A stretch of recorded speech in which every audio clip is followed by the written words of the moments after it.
ये जी इतना दिन ब्याह के होल बा, अभी तक बाजार तोहरा के न ले गेली है, ठीक ना। एक दिन बाजार चलती हम तो ठीके रहे। हाँ जी रहू ठीक है, कहता नहीं हमरो के कुछ लेवे के रह, लेकिन रहुआ खिसिया यहाँ पर ले ना, ये के चलते का यार इतना दिन ब्याह करला हो गइल, एको दिन खर्चा वर्चा कहनी ना। का कहूँ यार, हमरा कुछ के कमी बा हो। एक घर में कुट्टी बा, एक घर में खड़ी बा, एक घर में चीनी बा, एक घर में दही, केतना खैब यार। का कहता रही यार, पेटे भर नु खाई। हाँ तो आवा ना, कल है 8 बजे के टाइम रहला के खा ली है घरे हमर। तो ठीक बा यार, आइब कल 8 बजे। हाँ, ठीक बा नु। ठीक बा ठीक बा। प्रणाम भैया। खुश रह खुश रह ये खुश के रह। बा अरे ई तोहार के भाभी बा। भाभी? हाँ हाँ। ये मेरा शादी कहिए कर लो? अरे अभी तुरंते एसुए कैले बानी। ए मेरा शादियों कर लो, हमरा के बताइबो न करलो। बताबो तो ये ठीक बात नहीं के, हमर शादी में तो तू पूरा दबा दबा के खैले रह रसगुल्ला। हाँ तो जौचे तोहरा के खाए के मन करी ना, वो हमरा के कह।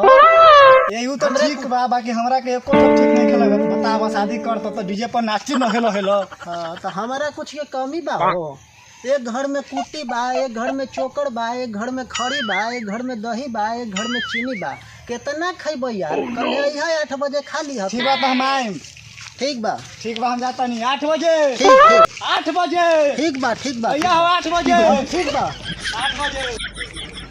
हाँ जी वो बात पूछे रहुआ से, पूछो ना। गाँव में लोग के पंगिया दे देतनी या कहतनी कि ई बा वो बा, घर में कुछ है नहीं खे, जाती बाजारवा से कुछ ले ले आई थी, खाना खिया में ठीक रही। चल जाइम 6 बजे तो कोई दिक्कत बा ना जी दिक्कत ना बा। हाँ तो 6 बजे तो कल एक बात जाके। याद रखे, किसमिसिया जरूर ले ले, डाल के खियावे के रही ना। हाँ हाँ हाँ ठीक बा। अरे दोनों के सलाह से न होई कोई काम।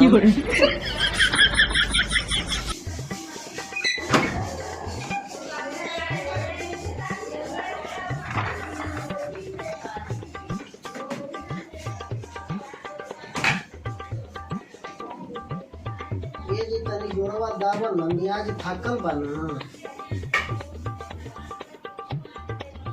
आई जी अभी रहुआ सुतले बानी, कहतनी कि गोड़वा दबा दे, आ दोस्त लोगन के निमंत्रण दे दिले बरन कि खाना खाए के। अभी तक टाइम हो गया, रहुआ बाजारों नहीं खेगे।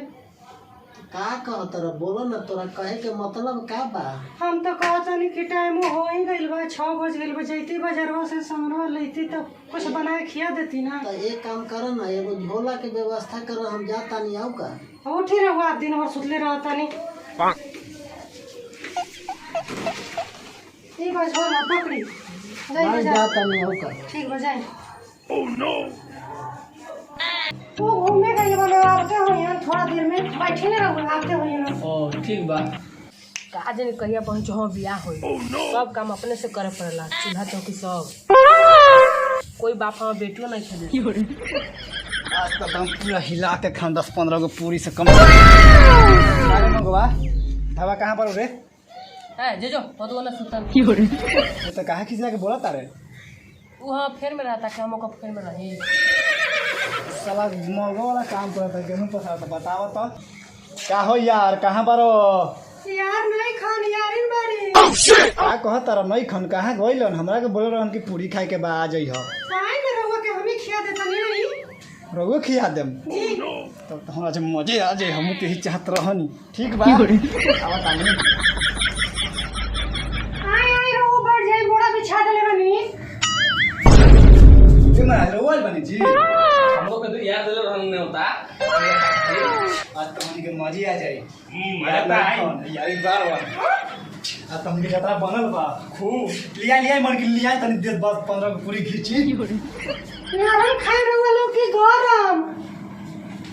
हम खलो की गरम ए मत गरम गरम तो रोज खाई ले। अरे लोर में आवे तो आते नरम लिया आई मलाई मार के। बस 1 मिनट रुकी रहुआ लोग, हम नरम खिया बतानी। ठीक है तनी जल्दी में लिया भौजी। यही के चलते हम राते खैनी ना। ए महाराज हमू नहीं खिलाते खैनी। दबा के खा जाई। हां यार बोले रे बाबू काहे ना खाए। रहुआ लोग नरम खाए की गरम?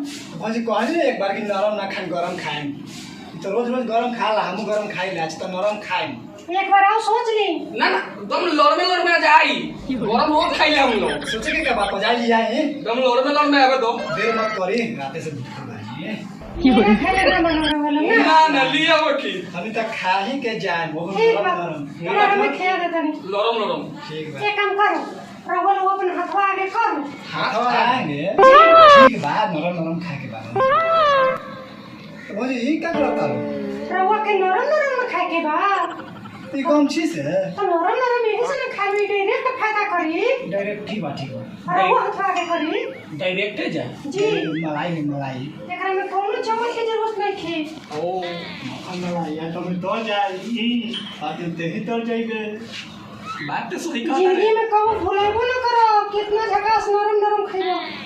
ये है या तो हम तो जाएंगे बस 10 सेकंड रुकी रहुआ लोग हमारा बतानी नरम। ठीक बा हम बरुआ रहा तो वो खा के तोड़ जाए हां साला का भाग कहां गया इतना दिन खाना खाए के चाहत रहो कर ले के आवेला और ओकर भागे नहीं खे त का नरम खाने रहुआ तो लोग तैयार बनी।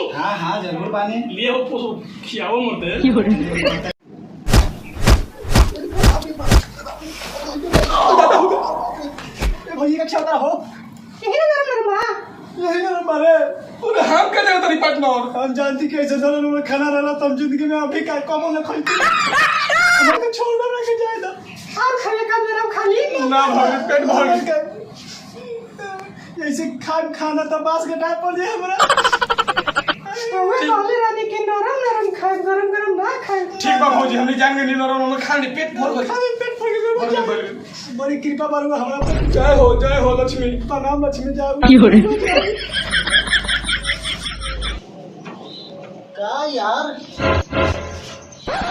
का समाचार बा ठीक बा कुछ होल हमर स्वागत भोजन पानी हो गई हमने खा लेनी भर पेट बड़ा स्वादिष्ट खाना रहा ऐसा दोस्त कहियो जिंदगी में तू ना खइलो हो ना ना। ठीक है उसन भेटे ना होइलो कहियो ऐसा कहूँ खाने ना मिलेला इतना बढ़िया यदि हमरो इसने खाना खिलाव आ न त ठीक न होई। ना जी रहुआ ऐसा ना खाए और के बड़ी माया आवत।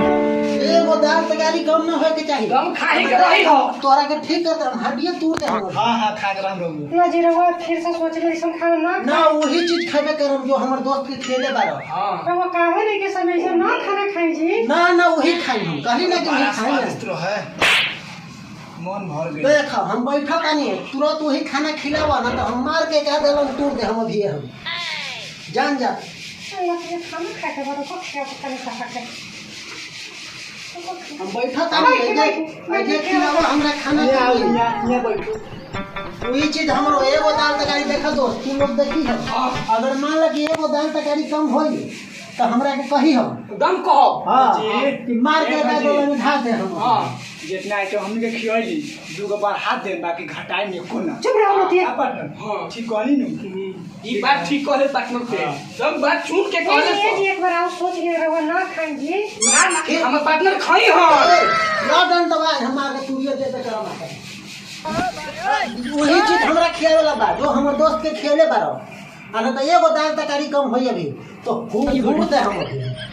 हाँ सही बात है जल्दी खिलावा हमरा वही चीज तई दूर बैठू के खाना से बड़ी झटास मारे बैठू तो मगाई वाली थोड़ा मगाई अपना हो लोग के ना बाप रे बाप ना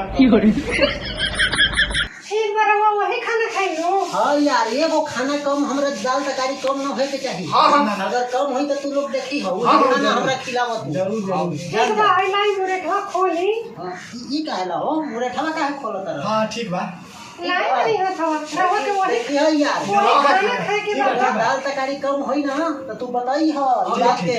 ई बात एकदम हम बताई हाँ अगर कम होइल तो देख वह डंडा रखल बा 3-4 डंडा दे दे हम लगले ये जी एक बार आओ रहुआ सोच ली हमरा के माया होता ना खाई ऐसा खाना। फिर यही बात बोलो तारे हाली बोलो तारो जिसमें ओइ जे डंडा रखल बा सुना दोस्त हाँ। दम खाही के रही हो हाँ वही चीज हमरा खिलावा जो दोस्त के खिलेले बारो।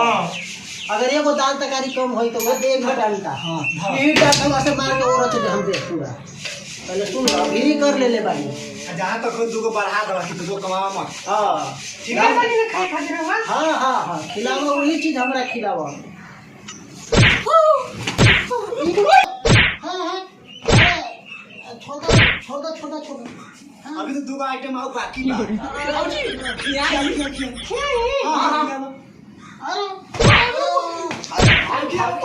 क्या